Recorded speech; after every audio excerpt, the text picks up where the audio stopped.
My hands were trembling as I tried to turn the key for the third time. Nothing. The lock wouldn't budge. I looked at the number on the door. 304. My apartment 3 days away visiting my sister in Phoenix.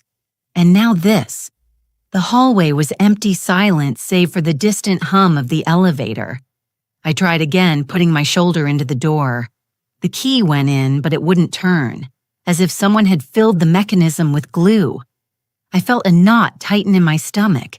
Had I gone to the wrong floor? Impossible. I had lived here for 20 years. I looked down at my keys, the same ones I always used with the ceramic keychain Lucas had given me for my 60th birthday. Had something changed while I was gone, I pulled out my phone with clumsy fingers and dialed Lucas. First ring, second, third. My heart was beating so hard I could hear it in my ears. On the fourth ring, someone picked up. Hello? It was Jessica, my daughter-in-law. Her voice sounded strangely cheerful. Jessica, it's me, Eleanor. I can't get into the apartment. Something is wrong with the lock. There was a silence of 2 seconds. Then I heard something that made my blood run cold. A laugh, not a nervous laugh, a genuine, almost amused laugh. Oh, Eleanor, we forgot to tell you. Her tone was light casual, as if she were talking about the weather. We changed the locks yesterday.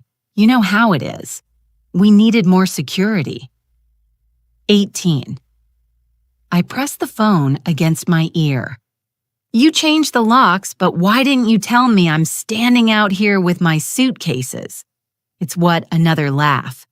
This one lower. Well, here is the thing. The condo is ours now officially. Lucas and I decided it was time to take the reins. You know you were getting up there in years. You need a smaller place, something more manageable. My knees almost gave out. I leaned against the hallway wall. What do you mean, it's yours? This is my apartment. It was yours. Eleanor. Now the papers are in our name. Everything is legal. Don't worry. Lucas agrees. In fact, it was his idea. I want to talk to Lucas. My voice sounded steadier than I felt. He is busy right now, but relax. You two will talk later. In the meantime, you can stay with a friend or something, right? Oh, and your things. Well, we will see what we do with them. Some of it we are going to need. Other stuff. Maybe you can come pick it up when we have time to get organized. She hung up. I stood there, phone in hand, staring at the closed door of what had been my home for 2 decades. The pink suitcase at my feet suddenly weighed tons. I could see a line of light under the door. Inside were my things. The photos of my late husband, the dresses I wore to my children's weddings, my grandson's toys, the china I inherited from my mother. Everything was in there, and I was out here. A neighbor walked by and looked at me with curiosity. I pretended to be looking for something in my purse until she disappeared. I couldn't let them see me like this. I couldn't collapse in the hallway like a homeless person, but my legs wouldn't respond. 5 seconds of absolute silence passed while my brain tried to process what had just happened. My son, my Lucas, the boy I raised alone after his father died, the same boy whose entire college tuition I paid for, he did this to me. I dialed Margaret. My friend answered on the first ring. L. How was the trip? You're back already, Margaret. My voice cracked. I need you to come over. I am outside my apartment and I can't get in. What, did you lose your keys? No. They changed the locks. Jessica says that. She says the house belongs to them now. Silence on the other end. Then don't move. I'm on my way. 15 minutes. She hung up. I let myself slide to the floor, my back against the wall. The hallway was cold. Outside. It was beginning to get dark. Through the window at the end of the corridor, I could see the city lights flickering on one by one. 23 years ago, when I moved here with my 2 young children, I never imagined it would end like this, sitting on the floor outside my own door, waiting for someone to come rescue me. The elevator made a metallic noise. The doors opened and Margaret appeared wearing her mustard-colored sweater with her hair pulled back in a messy ponytail. She was holding a plastic bag. She saw me on the floor, and her expression changed completely. "Oh my God, Eleanor." She knelt beside me. "What happened exactly?" I told her everything. Every word Jessica said, every laugh, every pause. Margaret listened with her lips pressed together, her hands squeezing mine harder and harder. "That woman," she whispered. "That damn woman Lucas agreed. Margaret, she said it was his idea. I don't believe it. Lucas adores you. There has to be something else." Then why didn't he answer the phone? Why did he let Jessica tell me that Margaret didn't have an answer? She helped me up and took my suitcase. "Let's go to my place. We will figure out what to do tomorrow. Right now, you need to rest. I can't leave like this. All my things are in there." End quote. "And they will still be there tomorrow. Come on." Her voice was firm but gentle, the voice of someone who has been your friend for 30 years and knows exactly when to be soft and when to be authoritative. We walked toward the elevator. Before entering, I looked back one last time. Door 304 remained closed. The light underneath was still on. Inside my whole life, outside me, separated by a new lock that my own keys could no longer open, in Margaret's car. As we drove across the city, I tried to call Lucas another 6 times. All went straight to voicemail. I sent messages. None were read. It was as if he had disappeared from the face of the earth, or worse, as if he had decided I no longer existed to him. "Tomorrow we are going to see a lawyer," Margaret said, eyes fixed on the traffic. "I know someone, Robert. He is good, and he won't charge you for a consultation. I don't have money for lawyers. Margaret is Bitline. That is why I am telling you he won't charge for the consultation. He just wants to hear your case." I nodded, though I didn't even have the strength for that. Through the window, I watched the streets I knew by heart pass by. The bakery where I bought muffins on Sundays, the park where I took my grandson to play, the pharmacy where I picked up my prescriptions. Everything remained the same. The world kept turning.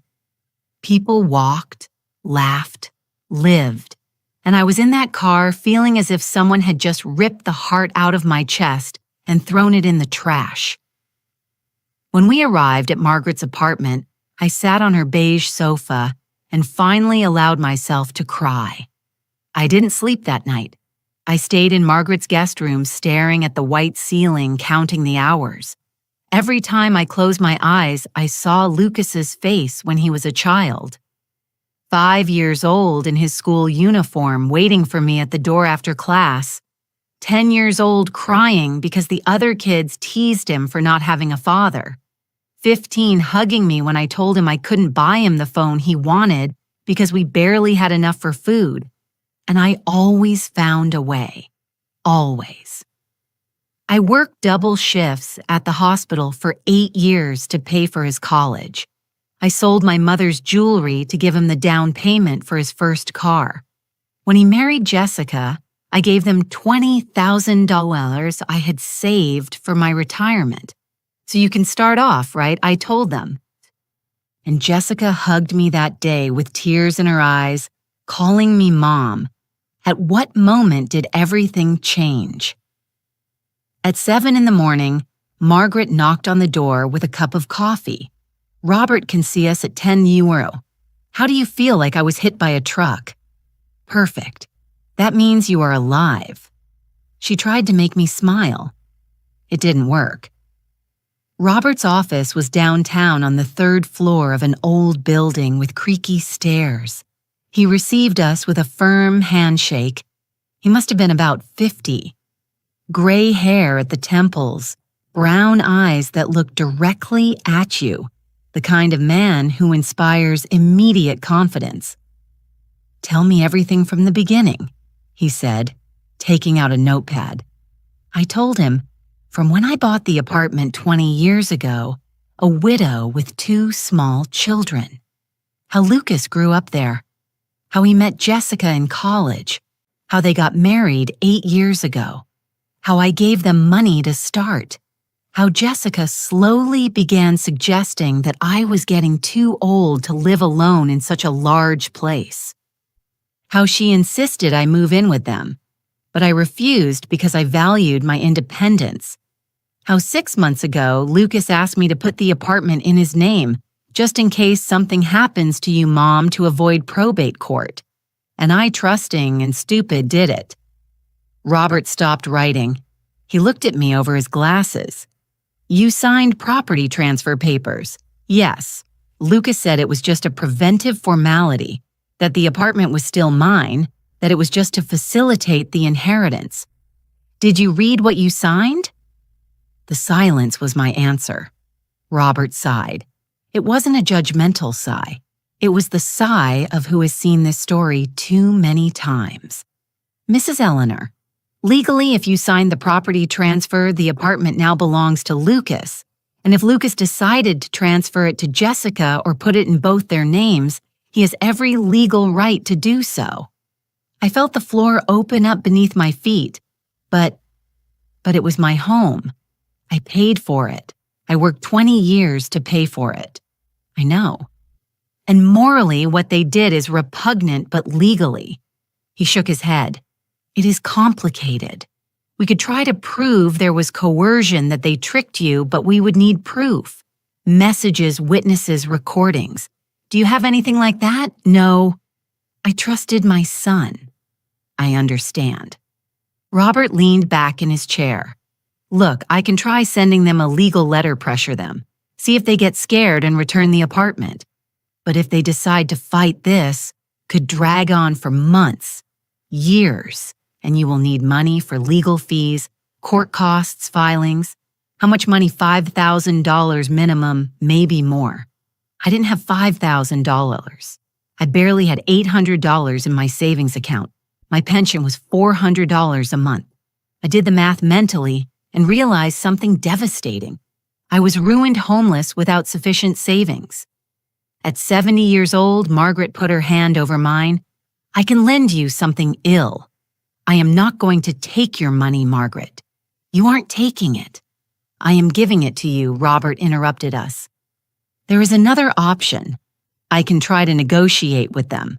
Maybe they will agree to give you some money for the property, a settlement. It won't be fair, but at least you will have something to start over." Start over. The words sounded bitter in my mouth. I am 70 years old. Where am I going to start over? Nobody answered because there was no good answer. We left Robert's office with a legal letter he would send to Lucas and Jessica. A formal letter demanding explanations and proposing mediation. It sounded official and intimidating on paper, but I knew it wouldn't work. If Lucas really wanted to take my house, a letter wouldn't stop him. Margaret drove me back to her apartment. On the way we passed in front of my building, I couldn't help but look up toward the 3rd floor. The windows of my apartment, the cream-colored curtains I had sewn myself, Jessica had probably already taken them down. She was probably already redecorating with her modern, minimalist things she liked so much, erasing any trace that I ever lived there. "Do you want us to try knocking?" Margaret asked. "No, I don't want to see her. Not yet." That afternoon, sitting on Margaret's balcony, I tried calling Lucas one more time. This time he did answer. His voice sounded tense, almost a whisper. "Mom, I can't talk right now. Lucas, just tell me why. Give me a reason. Just one reason that makes sense. It's complicated." "Then explain it to me. I am your mother. You threw me out of my house. Don't I deserve at least an explanation?" I heard noise in the background. Jessica's voice saying something I couldn't make out. Then Lucas, even quieter. "It was for the best, Mom, for everyone. Don't call anymore." He hung up. I stayed with the phone in my hand, tears running down my cheeks uncontrollably. Margaret came out to the balcony and sat next to me without saying anything. Sometimes a friend's silence is worth more than 1,000 words of comfort. The sun began to set. The sky turned orange and violet. It was beautiful. The kind of sunset I used to photograph from my balcony and send to Lucas with messages like, "Look what beauty God gave us today." And he would respond with a heart, always a heart. When did my son stop loving me? 4 days passed. 4 days living in Margaret's guest room wearing her clothes because mine were still locked in my apartment. 4 days calling Lucas and receiving silence. Robert's letter was sent, and we never got a reply. It was like shouting into a bottomless pit. On the 5th night, Margaret made chamomile tea and sat across from me at her small kitchen table. "You need to tell me everything, Elle, from the beginning. Something doesn't add up. Lucas wasn't like this." She was right. Lucas wasn't like this. At least not the Lucas I knew. I closed my eyes and went back 12 years ago. Lucas was 26. He had just finished college. I was working as a nurse on the night shift at General Hospital. I would get home at 7 in the morning, sleep 4 hours, get up to cook clean, pay bills. My life was a hamster wheel that never stopped. But it was my wheel, my apartment, my effort. Lucas got a job at a marketing firm. He didn't earn much, but it was a start. He still lived with me. He gave me $300 a month to help with expenses. We went out for breakfast on Sundays to the diner on the corner. We talked about everything. His dreams, his fears, the girls he liked. I was his confidant, his safe harbor. Then he met Jessica. I remember perfectly the day he brought her home. Tall, thin, long, straight black hair, emerald green dress, high heels even though we were just eating at home. Perfect smile, too perfect. She hugged me and said, "Miss Eleanor Lucas talks so much about you. It is a pleasure to meet the woman who raised such a wonderful man." I liked her. Oh, I wanted to believe that. The first few months were good. Jessica came to dinner on Fridays. She helped me wash the dishes. She asked about my work at the hospital. She seemed genuinely interested. Lucas was radiant in love like I had never seen him, and I was happy for him. After all, what mother doesn't want to see her son happy? A year later, Lucas told me he wanted to get married. He and Jessica had already talked. They wanted a small, intimate wedding. I offered them the $20,000 I had saved. It was all I had left after paying for his college, his car, his medical emergencies when he had appendicitis at 22. Lucas cried when I gave him the check. "Mom, this is too much. I can't accept it." "Of course you can. It is for your future. So you and Jessica start off right." Jessica hugged me that day. She cried too. Mom Eleanor. She said to me, "I promise to take care of Lucas like you have. I promise to make him happy." The wedding was beautiful, small, like they wanted. I wore a coral dress I bought on sale. Jessica was beautiful in her simple white dress. Lucas couldn't stop smiling. We danced together, mother and son, to a song I chose. "Thank you for everything, Mom," he whispered in my ear. "I don't know what I would do without you." The first 2 years of marriage, everything seemed perfect. They visited my apartment every Sunday. We ate together. We laughed. Jessica brought pastries she bought from an expensive bakery downtown. Lucas told me stories about his job. I felt complete. My son was happy. He had a good wife. Grandchildren would come soon. But then something started to change. It was subtle at first. Jessica began making comments. "Mom, don't you think this apartment is too big for you alone?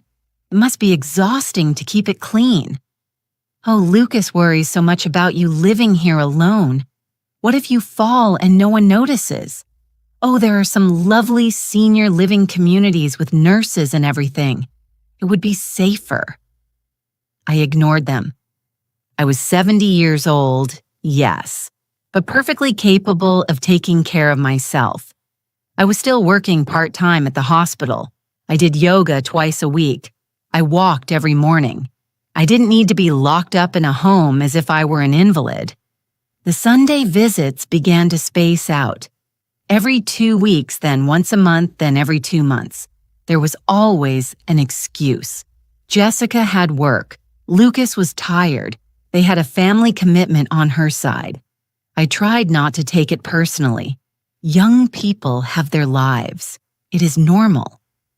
3 years ago, my grandson was born. Leo, the most beautiful baby I had ever seen. I went to the hospital the day he was born.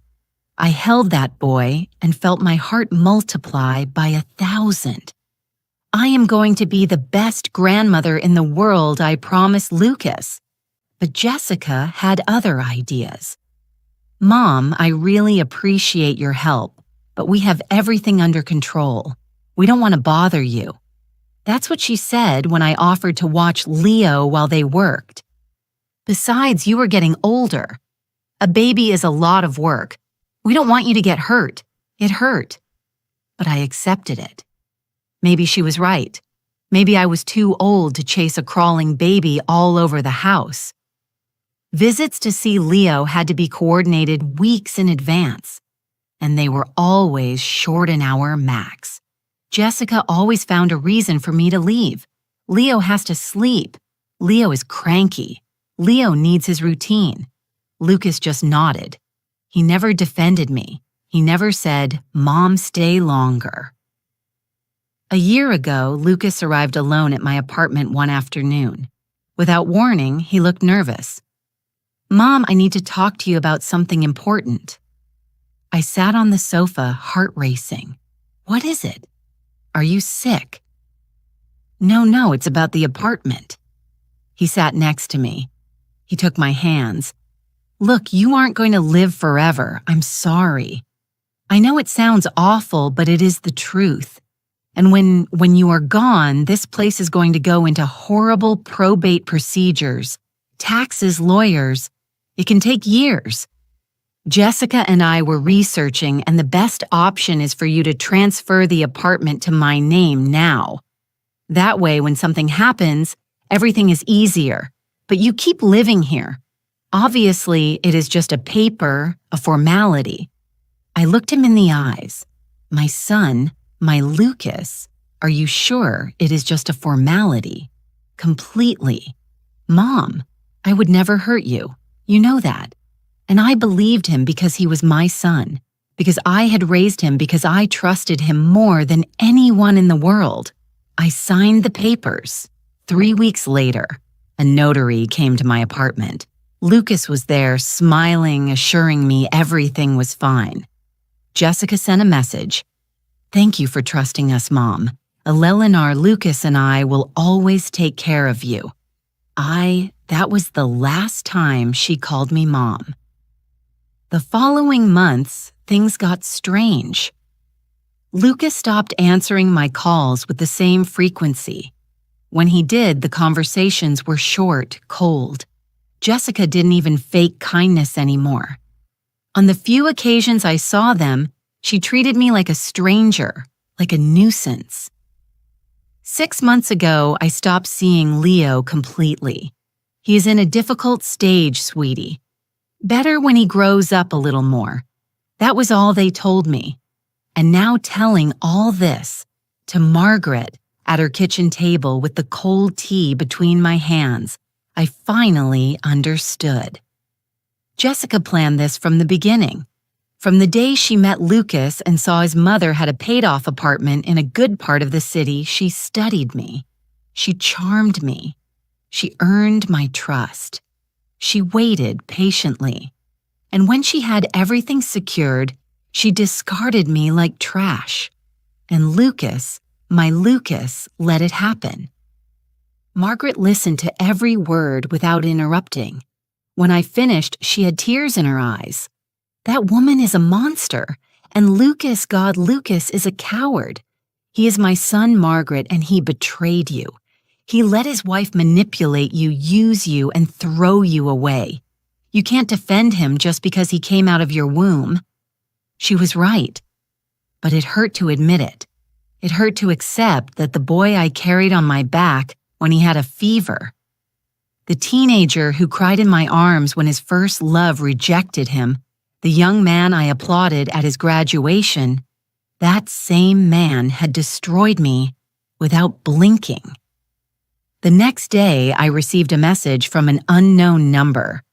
Moose Eleanor, this is Jessica. Lucas and I have talked. We understand this is difficult for you, but it was a necessary decision. We are willing to offer you $5,000 as compensation for the inconvenience. It is a generous offer considering legally we owe you nothing. You have 1 week to decide. After that, the offer is withdrawn. $5,000 for an apartment worth at least $250,000 for 20 years of payments for my home. I showed the message to Robert that same afternoon. He read it, shook his head. It is an insult, but legally, Mrs. Eleanor, we can't force them to do more. I already explained you signed the transfer. They are the owners, and if I reject the offer, then you receive nothing. And believe me, $5,000 is better than zero. I couldn't sleep again that night. $5,000 divided by 12 months, it was $417 a month. Added to my pension of $400, I had $807 monthly. I couldn't rent even a studio in a decent area with that money, much less eat, pay, utilities, medicine. The next morning, Margaret entered my room with the newspaper. Look, there are apartments for rent in the Oakwood neighborhood. They aren't luxurious, but they are safe. $800 a month for a studio. Margaret. I don't have $800 a month. I will barely have that in total. Then we get them to lower the price. Or you look for a job. A job. I am 70 years old. Who is going to hire me? You are a nurse. There are clinics, hospitals, private homes that need caregivers. We can look. The idea of going back to work full-time at my age terrified me, but the alternative was worse. Being a burden on Margaret or ending up in a shelter or on the street. I accepted Jessica's offer. $5,000 miserable dollars for my entire life. Robert prepared the papers. I signed with a trembling hand. 3 days later, the money appeared in my account along with a message from Jessica. You can come by tomorrow between 2 and 4 in the afternoon to pick up your personal belongings. Be punctual. We will only give you 2 hours. I arrived at 2:00 sharp. Margaret came with me. Lucas opened the door. He looked haggarded thinner, deep dark circles under his eyes. He didn't look me in the eye. Your things are in boxes in your room. Well, in what used to be your room, Jessica is turning it into an office. I entered my apartment and almost didn't recognize it. The furniture I had chosen with such care had disappeared. In its place, modern things, cold, soulless. The walls I painted peach were now white. The family photos that hung in the hallway had been replaced by abstract art that meant nothing. My room, my sanctuary. It was empty except for 6 cardboard boxes stacked in the center. 20 years of life reduced to 6 boxes. I opened the first one, clothes, the second, photos, the third, books. In the fourth, I found my mother's china wrapped in newspaper. Several pieces were broken. I could see the loose shards at the bottom of the box. No one had bothered to pack with care. Where is the rest? I asked, my voice barely a whisper. Jessica appeared in the doorway holding Leo in her arms. My grandson, 3 years old, and he didn't recognize me. He looked at me as if I were a stranger. The rest we donated. Old things we didn't need. We thought you wouldn't need them either, considering you will now be living in a smaller place. Donated. I felt the room spin. You donated my mother's furniture, my husband's desk, the paintings I bought on my trip to Santa Fe. They were just things, Mom. You accumulated too much. This is better, more minimalist, healthier. Margaret had to hold me because my legs gave out. You are a wretched woman, she told Jessica. A heartless wretch. Jessica just smiled. Careful with the accusations. We could sue for defamation. Lucas remained in the hallway, motionless, looking at the floor. He said nothing. He didn't defend me. He didn't say anything to his wife. He was just there like a ghost of what was once my son. We carried the 6 boxes down between Margaret and me. Lucas didn't offer help. 3 trips to the car. On the 3rd, I crossed paths with Mrs. Martinez from apartment 302. She had known me since I moved in. Eleanor, what are you doing with so many boxes I couldn't answer? Margaret did it for me. She is going on a long trip. A white lie. Easier than explaining the truth. In the last box, I found something that broke me completely. A letter written by Lucas when he was 17. I found it in his high school things. It said, Mom, I know sometimes I am difficult and I don't say it enough, but you are my hero.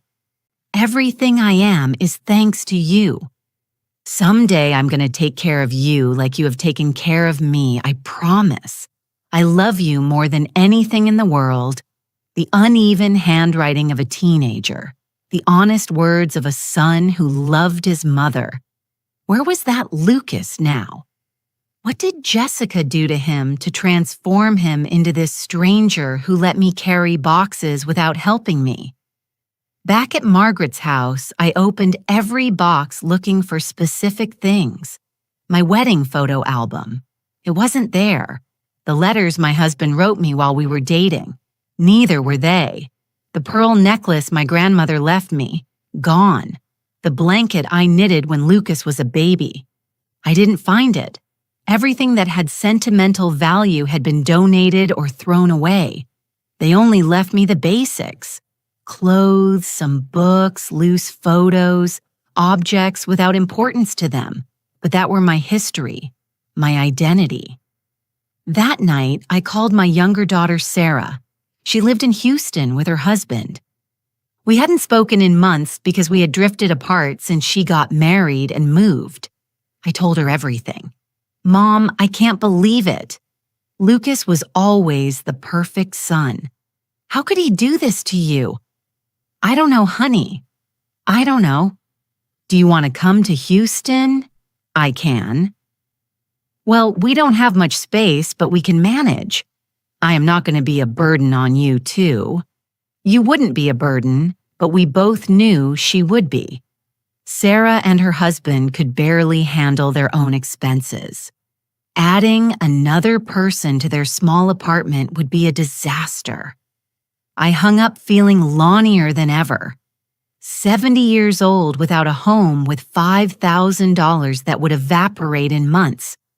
With a son who betrayed me and a daughter who was too far away to help me. With boxes full of broken pieces of a life that no longer existed, Margaret came in with 2 glasses of wine. I know it doesn't solve anything, but you need this. I took the glass.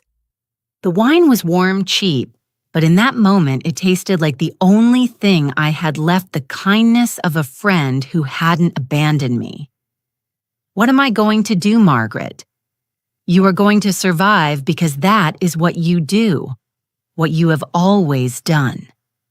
But for the first time in my life, I wasn't sure I could do it. I spent the next week looking for apartments. Margaret accompanied me to see 12 options. All were depressing. Tiny studios with water stains on the walls, buildings in dangerous zones where the sound of sirens was constant background music, bathrooms with broken tiles, kitchens where barely one person fit, and absolutely all asked for first month, last month, and deposit. That meant spending $2,400 up front, almost half of everything I had. Finally, I found one. Oakwood neighborhood, as Margaret had suggested, 3rd floor, no elevator, 400 square feet, that smelled of pine and bleach.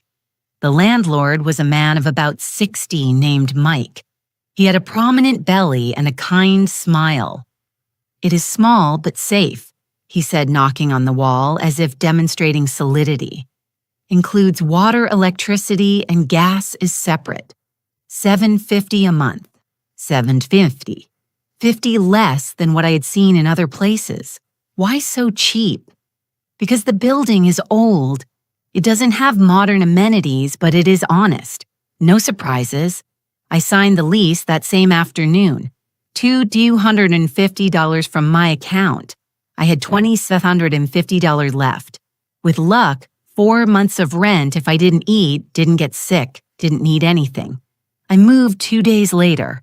Margaret, Robert, and Mike helped me carry the boxes up 3 floors of steep stairs. By the time we finished, we were all out of breath and sweating. My new home was a rectangular box with a window that looked out onto an alley. I could see the wall of the building opposite. Nothing more, no sky, no trees, just gray bricks. It has potential. Margaret said, trying to sound optimistic, with some nice curtains, some plants. She didn't finish the sentence because we both knew it was a lie. This didn't have potential. It was a place to survive, not to live. That night, I slept on an inflatable mattress Margaret lent me. The unopened boxes surrounded me like silent witnesses of my fall. I could hear the neighbors through the walls, a couple arguing a baby, crying a television at full volume, sounds of lives, continuing while mine crumbled. The next day, I started looking for work. I visited 3 private clinics. In all of them, they told me the same thing. You are overqualified, or we are looking for someone younger, or the most honest one. At your age, ma'am, health insurance is too expensive for us. 70 years old, and I was invisible, too old to work, too young to die, and stop being a problem. In the 4th clinic, a small practice in Little Village, the receptionist looked at me with something resembling compassion. "Look, we don't have official openings, but Dr. Stevens sometimes needs help with elderly patients. Simple things. Taking vital signs, accompanying them to tests, pays by the day. In cash, it isn't much. How much? $50 a day. When there is work, dime $50. If I managed to work 4 days a week, it would be $800 a month. Added to my pension, $1,200. Could I pay the rent, eat, survive? Barely. When can I start? Leave me your number. I will call you if something comes up." I walked out of there with a small spark of hope. It wasn't much, but it was something. That afternoon, Margaret appeared at my door with a shopping bag. I brought the basic sheets, towels, some plates, and this. She pulled out a framed poster.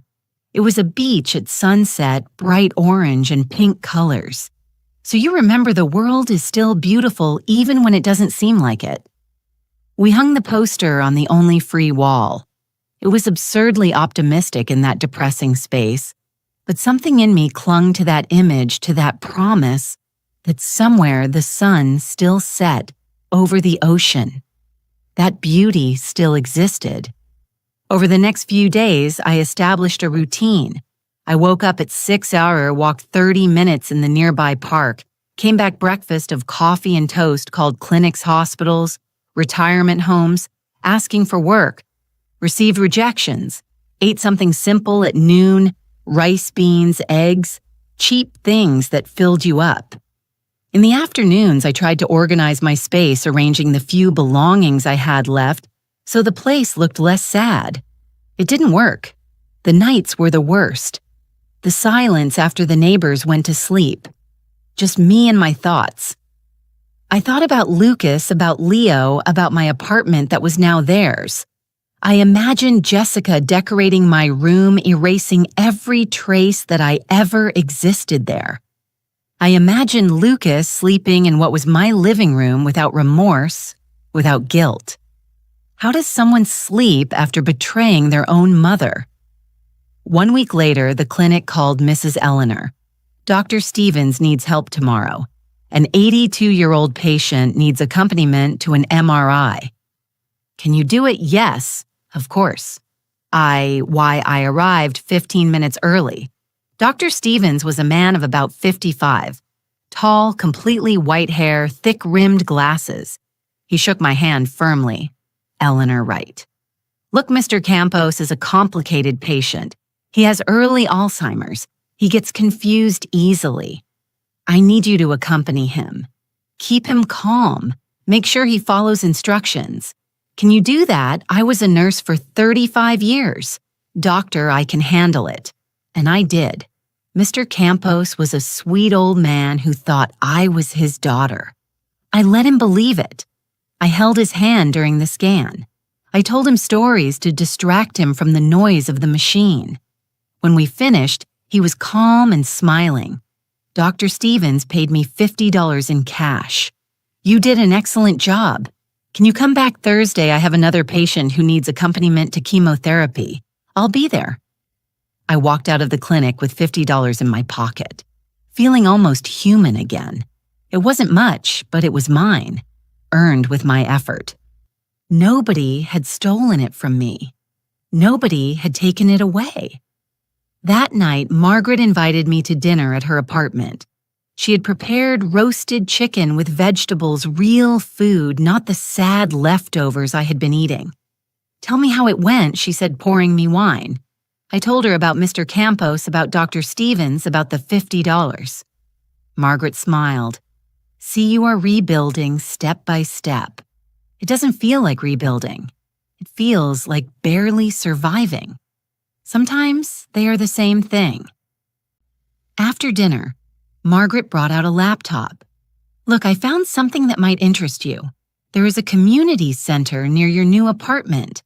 They offer free classes. Yoga, painting, dance, cooking. I thought maybe classes. Margaret. I don't have time for classes. I need to work. You need to live. Not just exist. Just working and sleeping isn't a life. I looked at the screen. The community center looked welcoming. People smiling in the photos. Classes on Tuesdays and Thursdays in the afternoon. Yoga at 5. I could go after work if I got morning shifts. I'll think about it. I said, though I wasn't convinced. But that night lying on my inflatable mattress, I thought about Margaret's words. Living versus existing. There was a difference. And lately, I had only been existing, breathing, eating, sleeping, repeating. There was no laughter. There was no joy. There was nothing but pain and survival. Maybe she was right. Maybe I needed something else. On Thursday, I went to the clinic. The chemotherapy patient was a 68-year-old woman named Alice. Short gray hair, bright green eyes despite the cancer that was consuming her. During the 4 hours of treatment, we talked. She told me about her life. 3 children, 7 grandchildren, a husband who died 5 years ago. At first, I thought I wouldn't survive without him. She told me 50 years together and suddenly alone. But you know what I discovered? That there was still life in me. There were still things to do, people to meet, sunrises to see, and cancer. Cancer is just another thing I have to face, like I faced widowhood, like I faced poverty when I was young, like I faced everything else. I am not going to let it define me. Her words stayed with me. When Dr. Stevens paid me that day, instead of going straight home, I walked to the community center. It was an old building, but well-maintained. Light yellow walls, a small garden in the front with purple and red flowers. I went in. The receptionist, a young woman of about 25 with a nose ring, smiled at me. Can I help you? I'm here for the yoga classes. Perfect. They are Tuesdays and Thursdays at 5. Free. You just need to register here. I filled out the form. Name, age, address. In the section, "Why do you want to take this class?" I wrote, "Because I need to remember how to live." The following Tuesday, I went to my first yoga class. There were 12 of us women, all over 50. The instructor was a thin woman of about 40 named Elena. Soft voice, fluid movements. "Yoga isn't about being perfect," she said as she guided us into postures. "It is about being present, about breathing, about finding peace in movement." I wasn't perfect. My knees creaked, my back protested. But for the first time in weeks, my mind went quiet. I didn't think about Lucas. I didn't think about Jessica. I didn't think about my lost apartment. I just breathed. I just moved. I just existed in that moment. After class, one of the women approached me. She was older than me, maybe 75. White hair pulled back in a messy bun. First time, right? It shows on your face. That mix of confusion and relief. It is so obvious. We all arrived here like that. I'm Margaret, by the way. Margaret Hernandez. I'm Eleanor. I have a friend named Margaret and I got confused. We laughed. It was the first genuine laugh that left my mouth in weeks. The yoga classes became my refuge. Tuesdays and Thursdays 5 in the afternoon without fail. The group of women welcomed me with unexpected warmth. Besides Margaret Hernandez, there was Rose, a former elementary school teacher with arthritis in her hands, but a contagious smile. There was Alice Yes, my chemotherapy patient who turned out to take the classes too when she felt strong enough. And there was Patricia, a recent widow looking to fill her empty days. "We should go for coffee after class someday," Rose suggested one afternoon while we were rolling up our mats. "There's a coffee shop 2 blocks away. They have delicious muffins." "Whenever, buddy." "I can't spend money on coffee shops," I said before thinking. Then I regretted it. I sounded so poor, so defeated, but Rose just nodded. I understand perfectly. I couldn't at first either. My pension barely reached. But I discovered that a coffee once a week shared with good company is worth more than staying home, saving those $3 and feeling miserable. She was right. We went that afternoon. The coffee shop was small with worn wooden tables and checkered tablecloths. I ordered the cheapest coffee. They ordered everything: cappuccinos, milkshakes, slices of cake. They insisted on sharing with me. "That is how we work here," explained Alice, passing me a piece of her apple pie. "We've all been at rock bottom at some point. We all know what it is to have nothing, so when we can, we share." I told them my story. Not everything. I couldn't. It was too fresh, too painful. But I told them enough that my son had kept my apartment, that I was living in a tiny studio, that I worked when I could at Dr. Stevens' clinic. None judged. None looked at me with pity, just understanding. "My daughter doesn't speak to me," said Patricia the widow. 3 years ago, I lent her $15,000 for her business. The business failed. She told me it was my fault for pressuring her to accept the money. It wasn't. She asked for it, but now I am the villain of her story. I haven't seen my grandchildren since then. It's a morat. "My son lives in California," added Rose.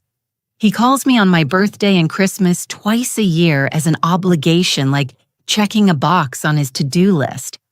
I haven't seen him in person for 20 years. Stories of mothers broken by ungrateful children. I wasn't alone. I wasn't the only one. That didn't make it hurt less, but it made the pain more bearable. Shared." I started going to the coffee shop every Thursday after yoga. It became a tradition, my small weekly luxury. $3 that I could have saved but invested in my sanity. Work at Dr. Stevens' clinic became regular. 3, sometimes 4 days a week, $50 a day. It wasn't enough to thrive, but it was enough to survive with dignity. The doctor was good to me, kind patient when I made mistakes with the new computer system they used. "Eleanor, have you thought about getting certified as a professional caregiver?" He asked me one day. "There's a lot of demand, and they would pay better than what I can offer you at my age." Precisely because of your age. Elderly patients feel more comfortable with someone of their generation, someone who understands them. He gave me information about a certification course. It lasted 6 weeks, cost $300. $300 I didn't have.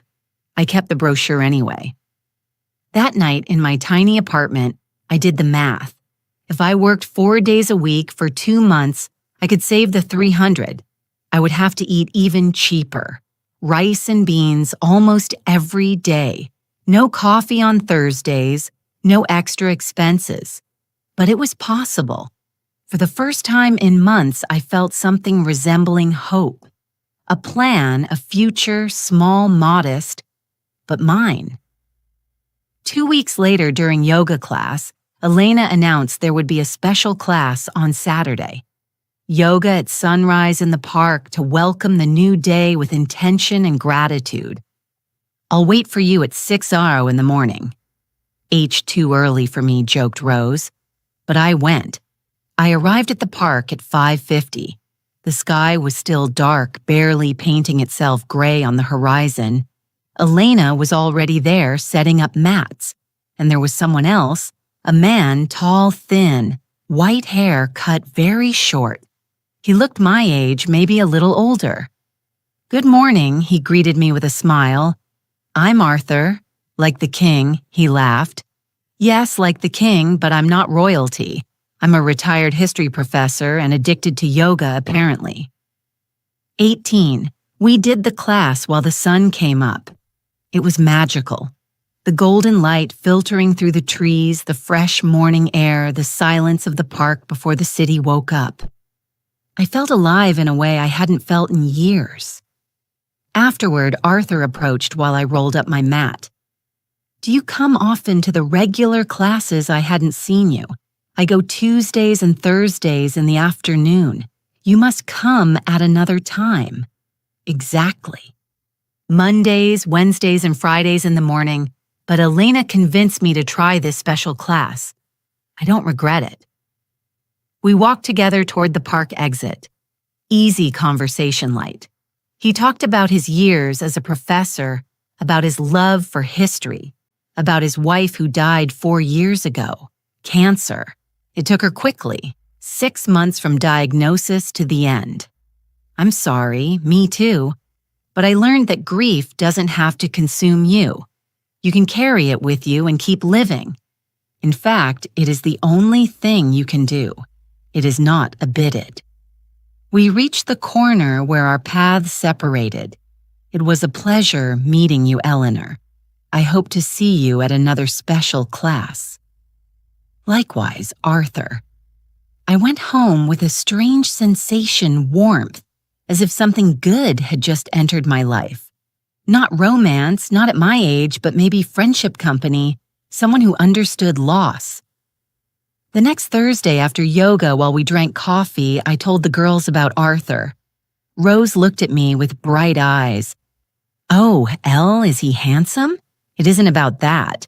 Everything is always a little about that." Alice laughed. "Even if it is just in the background, he is a widower hour." "I am. Well, technically, I am also a widow, but I am broken. My son destroyed me. I don't have room for anything else. Precisely because of that, you need room for something else," said Patricia, the other widow. "When my husband died, I thought I would die with him, that my life had ended. But one day, a man at the supermarket helped me reach a can on the top shelf. He smiled at me, and I realized I could still feel things, little things, gratitude, warmth, humanity. We don't end when someone hurts us, Eleanor. We just change." Her words resonated in me for days. Life established a rhythm. Work at the clinic, yoga twice a week, coffee on Thursdays morning, walks, simple meals, nights, reading old books I found at a garage sale for 50 cents each. It wasn't the life I had imagined. It wasn't the life I had built for 70 years, but it was a life. And slowly, very slowly, it started to hurt less. There were moments, sure moments, where I woke up in the middle of the night and forgot where I was. I looked for the window that faced the park in my old apartment and only found the wall of the building opposite. Moments where I saw a grandmother with her grandson in the park and my chest tightened, thinking of Leo. Moments where I walked past a store and saw something Lucas had loved as a child. Toy dinosaurs chocolates with almonds and had to stop to breathe. But those moments spaced out each time, less frequent, less intense.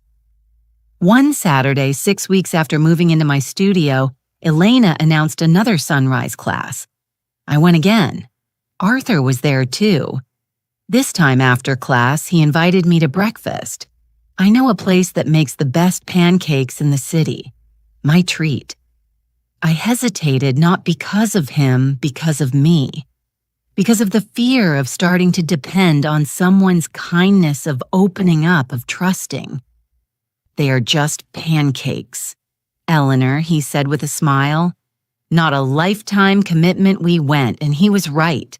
The pancakes were extraordinary. We talked for 2 hours about everything and nothing. About books, about movies, about how the city had changed, about our children. I told him about Lucas, about Jessica, about everything. He listened without interrupting. My son doesn't speak to me much either, he said when I finished. He lives in Spain. Decided America wasn't enough for him. I see him once a year if I'm lucky. Not because he is angry with me, simply because his life is there and mine is here. Sometimes children grow up and drift away. It hurts, but it is natural. Your situation, yours, is different. Yours was betrayal. Yes. Have you forgiven him? I don't know if I can. You don't have to. Not now. Maybe never. Forgiveness is for you, not for him. When you are ready, if you ever are, it will be on your terms. Wise words from a man who clearly had made his own peace with loss and disappointment. Breakfast with Arthur became routine. Every other Saturday after sunrise, yoga, nothing formal, nothing romantic. Just 2 older people sharing coffee and conversation. He told me stories of his teaching years. I told him about my patients at the clinic. We laughed. Sometimes I forgot for whole minutes the weight I carried. I managed to save the $300 for the certification course. It took me 3 months of eating rice with eggs almost every day. 3 months without Thursday coffees, which the girls understood completely. 3 months of walking instead of taking the bus when I could. But I did it. I enrolled in the course. It started in 2 weeks. 6 weeks of night classes 3 times a week. Dr. Stevens gave me permission to adjust my schedule to attend. I am proud of you, Eleanor, he told me. Many people in your situation would have given up. You are fighting. I have no other choice. There are always choices. Giving up is one. You chose to fight. That means something. The night before the course started, Margaret came to visit me. She brought a bottle of cheap wine and a bag of tacos. Preemptive celebration, she announced, for your new beginning. It's soul. We ate sitting on the floor of my studio because I only had 1 chair. We drank wine in plastic cups because I still hadn't bought glasses. And for the first time in months, I felt something resembling happiness. You know what is most incredible, Margaret said, cheeks pink from the wine, that despite everything that happened, you are still here. Stronger, more yourself than when you lived in that big apartment taking care of everyone but you. I don't feel stronger, but you are. The Eleanor of 6 months ago would have stayed paralyzed. You moved. You rebuilt yourself. That is strength. Maybe she was right. Maybe there was strength in surviving and getting up every morning and continuing to breathe when everything inside me wanted to stop. The course was intense.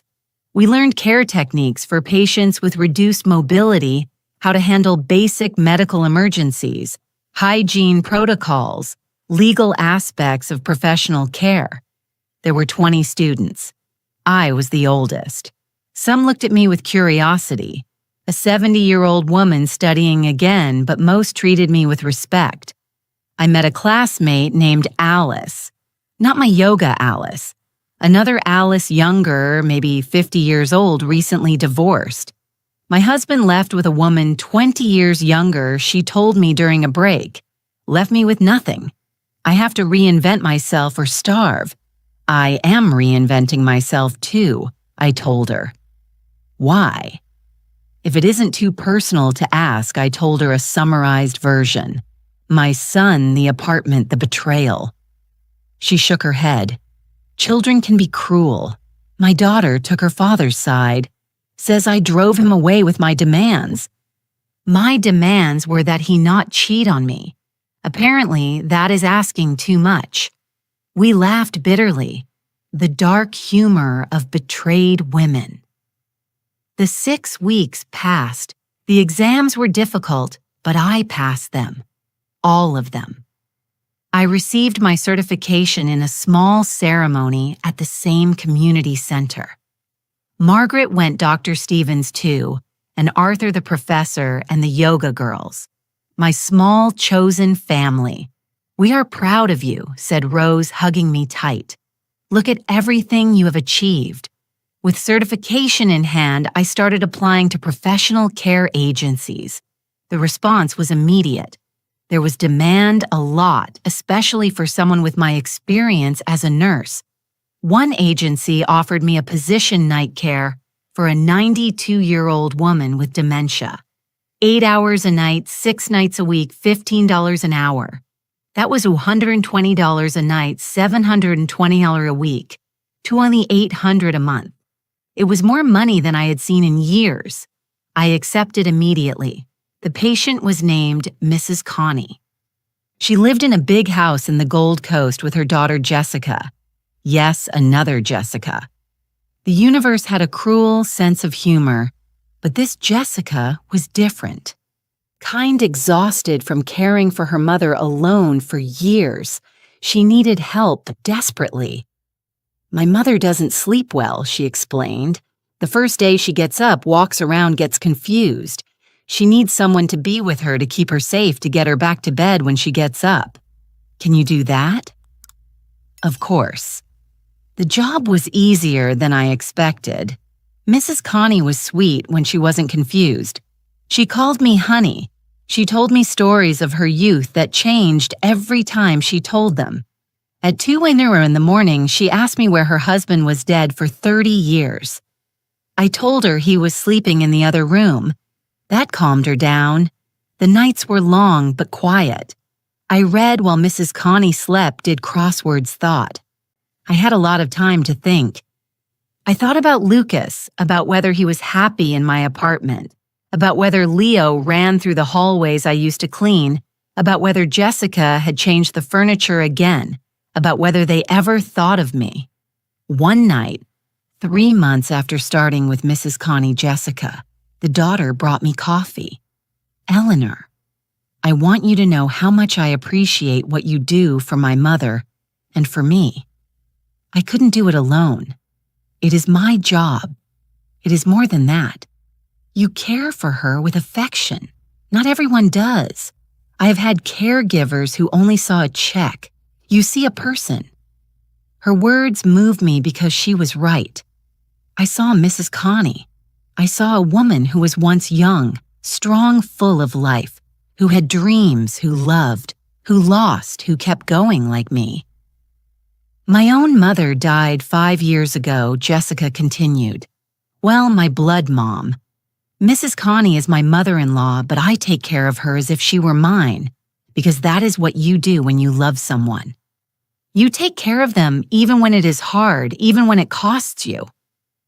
I stayed silent thinking about Lucas, about whether he thought the same about whether he had taken me out of my house because he thought it was best for me.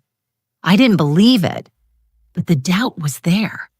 The money started to accumulate.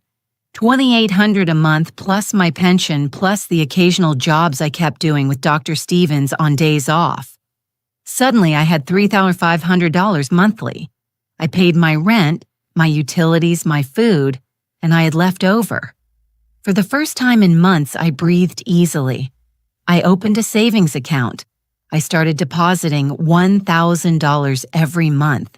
Not much for some a fortune for me. It was my safety net, my freedom, the promise that never again would I be completely vulnerable. Margaret noticed the change in me. "You look different," she told me during one of our Thursday coffees. "Lighter. I feel different, like I can finally breathe. Have you heard anything from Lucas? No, and I don't want to know. It was a lie." Of course I wanted to know. Every day I checked my phone expecting a message, a call, an apology. Nothing ever came. But life went on. Yoga twice a week. Breakfast with Arthur every other Saturday. Work with Mrs. Connie 6 nights. Occasional shifts at the clinic. My routine, my new normal. One Tuesday after yoga, Arthur invited me to walk through the park. "There is something I want to show you," he said. We walked to an area I didn't know. There was a small community garden plots of land where people grew vegetables, flowers, herbs. "I am thinking of renting a plot," he told me. "I always wanted to have a garden, but my wife was allergic. Now I can. Would you like to help me? We could share the plot and the harvest. I don't know anything about gardening. Me neither. But we can learn together." There was something sweet in the proposal. Not romantic exactly, but intimate. A promise of shared time, of creating something together. "Okay," I said. "Let's try." We rented a 10-acre 10 FT plot. It cost $20 a month. We bought seeds, tomatoes, lettuce, peppers, flowers too, because Arthur insisted that every garden needed beauty, as well as function. Every Saturday afternoon after our breakfasts, we went to the garden. We dug, we planted, we watered. We got our hands dirty with soil. We sweated under the sun, and we talked about everything, about nothing. One day, while pulling weeds, Arthur said, "You know what is beautiful about plants? They don't hold grudges. You neglect them. They wither, but you give them water, light care, and they grow back. I wish humans were like that." "Some are," I answered. "You've seen me wither and grow, and it has been beautiful at every stage." I blushed. At 70 years old, like a teenager, weeks passed. Our plants grew, small green shoots that became strong stems, flowers that opened in explosions of orange and yellow color, tomatoes that started as green dots and turned red and fat. Our first harvest, Arthur announced one Saturday cutting 3 perfect tomatoes. "We should celebrate. How let me cook for you tomorrow at my place." It was the first time he invited me to his house. A step small but significant. "Okay," I said. His house was modest. A 2-bedroom apartment, not much different from what I had had before, but it was full of books. Entire walls covered in shelves, history, philosophy novels, poetry. A home built of words. He cooked pasta with tomato sauce made from our tomatoes. Simple, but delicious. We ate on his small balcony watching the sunset. "Thank you," I told him, "for everything, for being my friend when I needed it most. The pleasure has been mine, Eleanor. You saved me too, even if you don't know it. After my wife died, I was lost. I spent days without talking to anyone. Yoga gave me routine, but you gave me purpose, someone to share the plants with. The meals, life with the river one." We stayed in silence, watching the sky turn pink and orange. For a moment, just for a moment, I felt completely at peace. It had been 8 months since Lucas kicked me out of my apartment. 8 months of rebuilding myself piece by piece. I was in a good place. Not perfect, but good, stable. I had a job, I had friends. I had a routine that gave me purpose. There were whole days where I didn't think about Lucas where it didn't hurt. And then one Tuesday afternoon, the message arrived. It was from a number I didn't know. "Mrs. Eleanor, this is Robert. Can we talk? It is about Lucas. It is urgent." My heart stopped. I called him immediately. "What happened?" "He is okay. Physically, yes, but he needs to talk to you. He has come to my office 3 times this week. He looks bad, Eleanor. Very bad, thin, nervous. He asked me to contact you. He says you don't answer his calls because he hasn't called me in 8 months. I know, and I understand your anger, but I think you should listen to him just once in my office if you want. Neutral ground." I didn't want to. Every fiber of my being screamed no, to keep my newly found peace, not to let Lucas in again to destroy what I had built. But he was my son. When tomorrow at 3, I'll be there. That night, I didn't sleep. Mrs. Connie noticed my distraction. "What is wrong, honey? You are very quiet." "Family problems." "Ah, family, the best and worst of life." "Is it your son?" "Yes." "DeWeiser. Do you love him too much?" "Then whatever happens, you will find a way. A mother's love has no logic, no pride. It only has love." Words from a woman with dementia, who in that moment was more lucid than me. I arrived at Robert's office at 2:50. Lucas was already there sitting in the waiting room, and Mrs. Connie was right. He looked bad. He had lost at least 20 lb. His face was gaunt.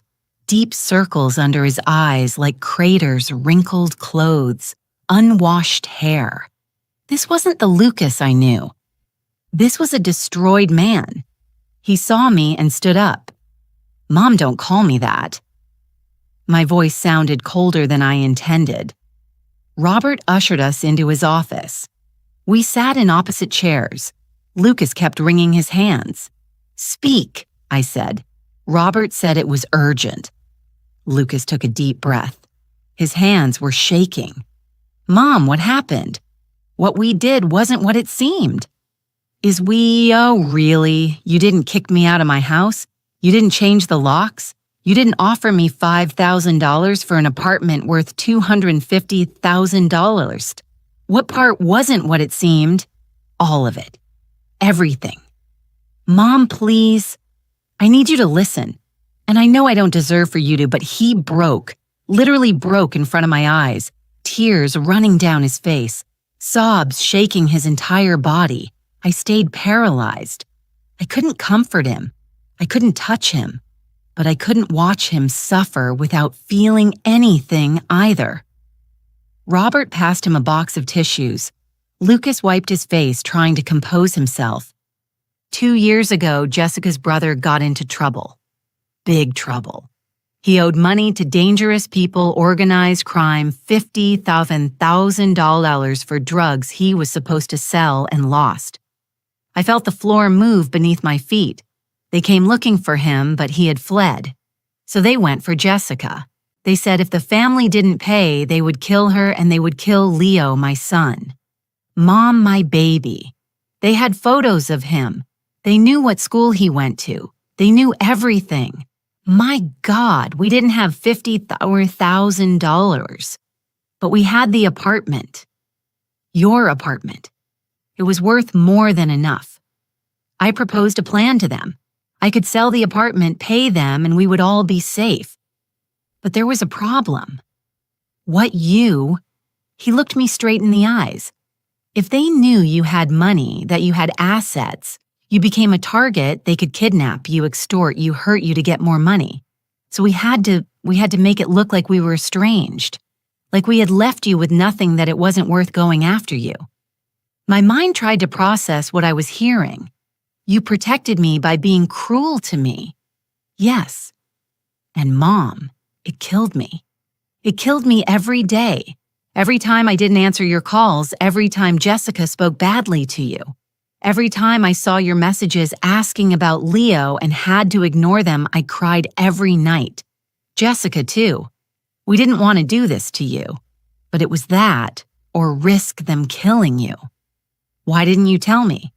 Because if you acted differently, if you suddenly stopped looking for me, they would suspect. It had to be real. Your pain had to be real so they would believe we had really abandoned you. Tears were running down my face now. The apartment. I sold it. I got $270,000. I paid them the $50,000. The rest is in an account. Mom, in your name. I have been waiting for it to be safe. The police arrested them 2 weeks ago. All of them. That is why I came. Because I can finally tell you the truth. Because you are finally safe. He pulled an envelope from his pocket. Bank documents. An account with $220,000. My name in the header. Everything is yours. It was always yours. I was just protecting it. Protecting you. And the $5,000 you gave me. It was all the cash we had at that moment. We wanted to give you more, but we had to pay lawyers, police, private investigators. Everything went to trying to solve this. I couldn't breathe. 8 months. 8 months of hatred, of feeling betrayed, of rebuilding myself on the foundation that my son had destroyed me. And everything was a lie. Well, not a lie. The truth was more complicated, more painful in a different way. Jessica. She is destroyed too. She hates her brother, doesn't speak to him, probably will never speak to him again. But we saved Leo. That is what matters. Why the laugh? When I called that day and she laughed, Lucas closed his eyes. They were listening. They had put bugs in the apartment. We had to act. Even the laughs, especially the laughs. So it would seem we enjoyed kicking you out. Mom, I swear Jessica cried for 3 days after that call. She hated herself. Robert spoke for the first time. I have verified everything. Eleanor, the bank account is real. The arrests are real. The story is true.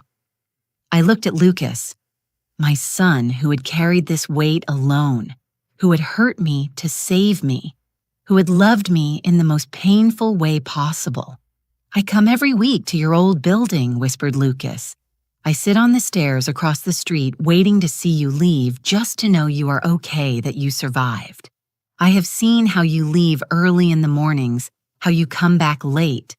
You look strong, Mom, stronger than before. And I am glad, even if it was at the cost of us hating each other. I don't hate you. You should, maybe. But I can't because you are my son and I know you.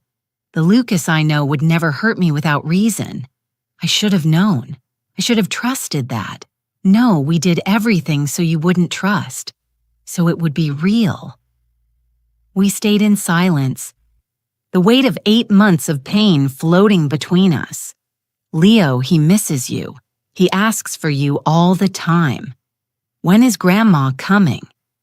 We didn't know what to tell him. He is too little to understand. I want to see him. You can whenever you want.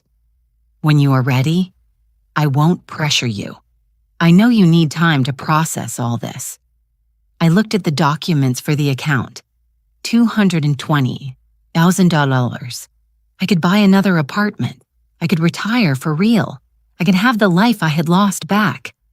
But something in me had changed. In these 8 months, I had discovered a version of myself I didn't know.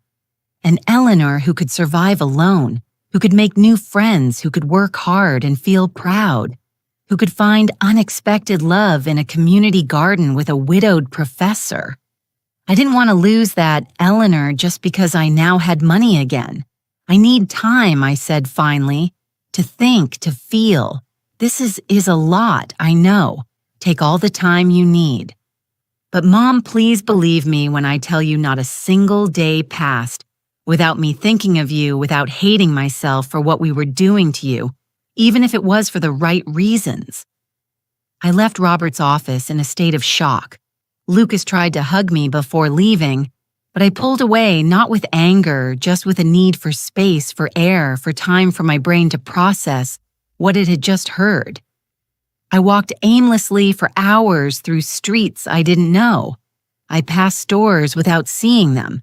The city moved around me, but I was in a bubble. 8 months. 8 months believing a lie that turned out to be the most painful truth. My son had loved me so much, he was willing for me to hate him. Jessica, too. They had endured being the villains of my story to keep me safe, to protect Leo, and they had succeeded. I was alive. Leo was safe, but the price had been almost destroying us all.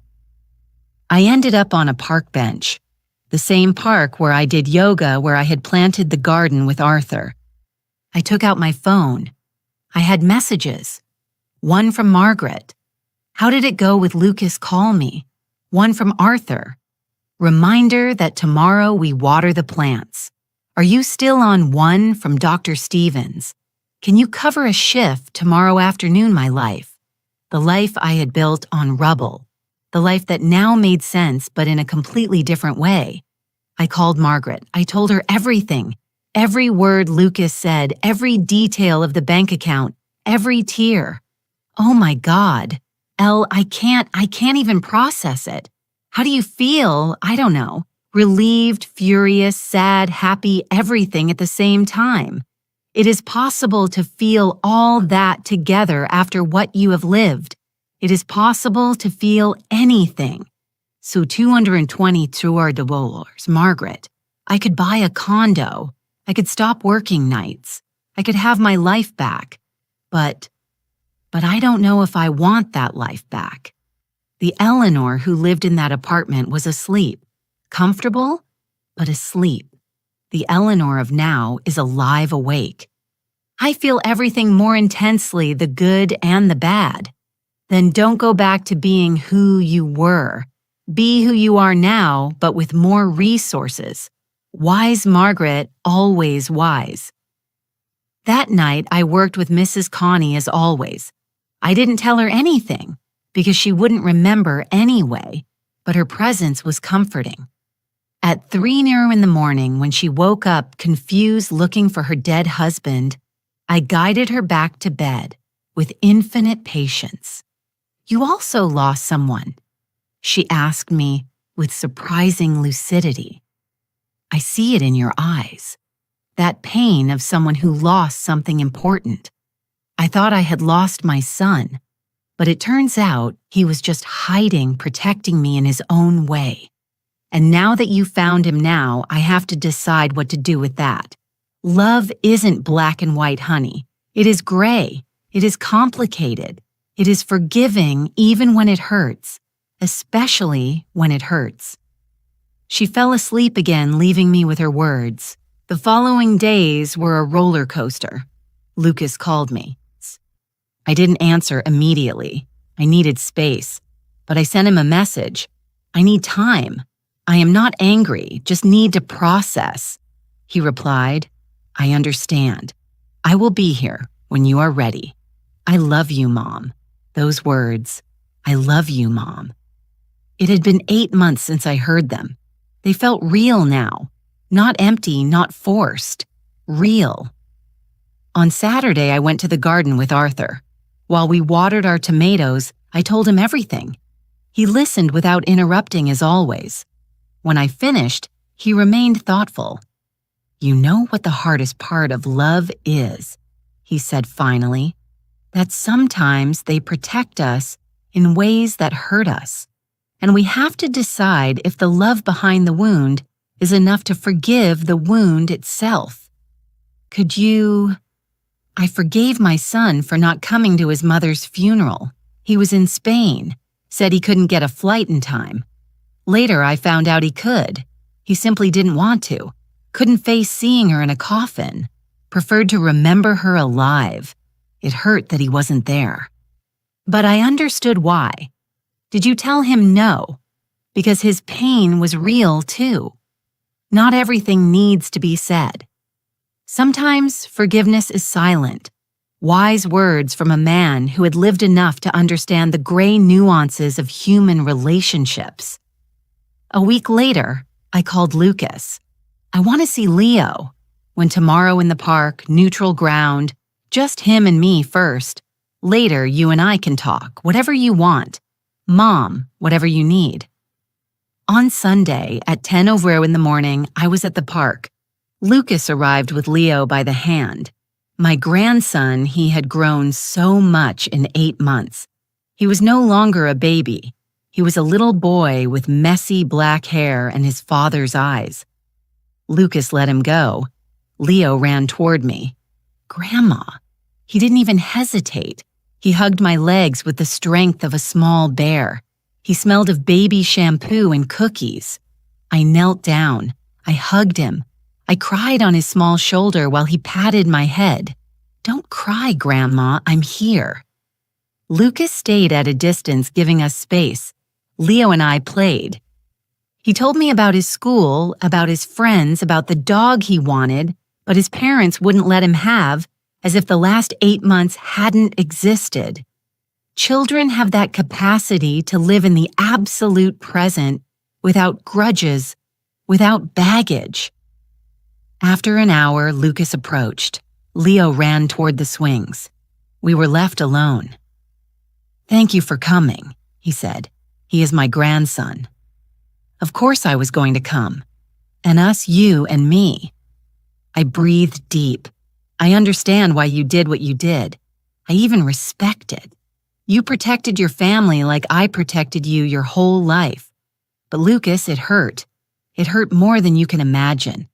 And even though I understand the reasons the pain was real, I know. And I'm sorry. I feel it with every part of my being. I don't need you to feel it. I need time. I need to rebuild trust. Not that you love me that I know now, but that if something happens again, you will include me. You will tell me you won't protect me by keeping me in the dark. I promise you. Never again. Good. We stayed in silence watching Leo play. Two people who loved each other, but who had been broken and were now trying to find the way to fit back together. What are you going to do with the money? He asked. I don't know yet. Maybe buy a small condo. Maybe invest it. Maybe donate half. I haven't decided. It is yours. Do what makes you happy. Happy. What a complicated word. 8 months ago, I would have said being happy was having my apartment, seeing my family living comfortably. Now I knew happiness was more complex. It was Mrs. Connie calling me honey at 3:00 in the morning. It was Thursday coffee with the girls. It was planting tomatoes with Arthur.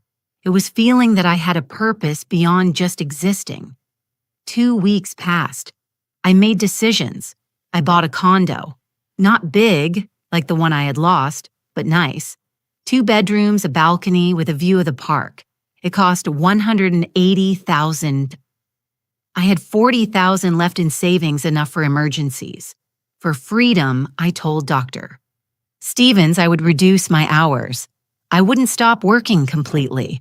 I liked the work. I liked feeling useful, but now it would be by choice, not necessity. I kept my night job with Mrs. Connie 2 nights a week. Jessica, the daughter, cried when I told her I would reduce hours. I understand, but I am going to miss you. Mom, too. I will keep coming, just less.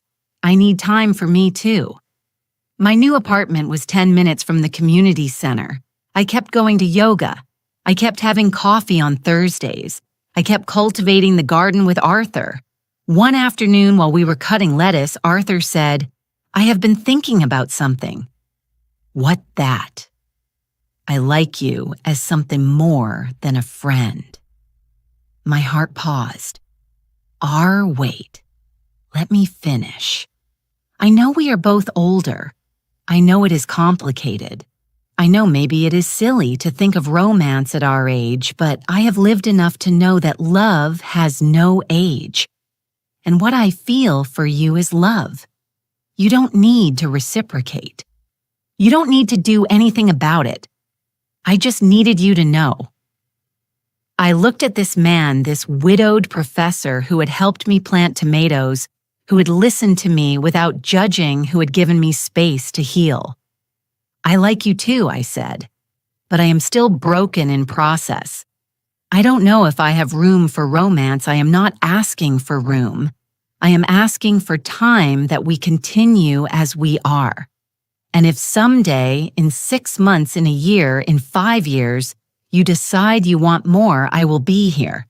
And if you never decide, that is also fine. Your friendship is enough. I kissed his cheek, soft, tender, a promise without words.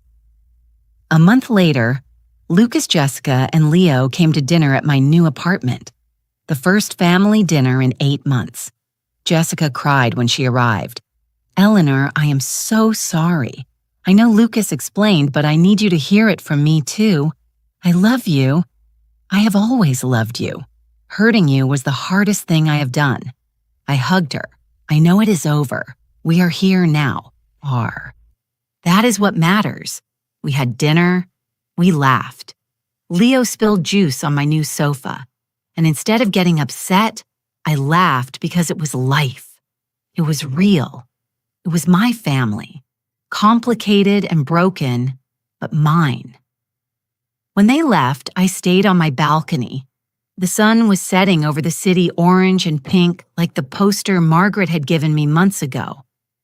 I thought about everything that had happened, about the woman I was a year ago, about the woman I was now. I had lost my home, but I had found my strength. I had lost my trust, but I had found my resilience. I had lost my naivety, but I had found my wisdom and my son. I had lost my son for 8 months, but I had recovered him. Not the same as before. Different, more honest, more aware of the weight of love and sacrifice. The phone rang. It was Arthur. How was dinner? Good. Complicated, but good. Want company? I can bring wine. I would love that. I hung up with a smile. Life hadn't gone back to what it was. It was better, more real, more mine. More. And while I waited for Arthur, while the sun finished hiding, while the city lit up with millions of lights, I felt something I hadn't felt in a long time. Peace. Not the peace of comfort. The peace of knowing who you are. Of knowing you can survive anything. Of knowing that love, real deep. Love survives even betrayal when there is truth behind it. 70 years old, a whole life. And I was just starting to understand what it meant to really live. The doorbell rang Arthur with wine, and that smile that wrinkled the corners of his eyes. Ready to toast, he asked. To what? To new beginnings. To second chances to us, we toasted. And in that moment, in my new apartment, with my new life surrounded by people who loved me in complicated but real ways, I knew I had arrived exactly where I needed to be. Not at the end, at the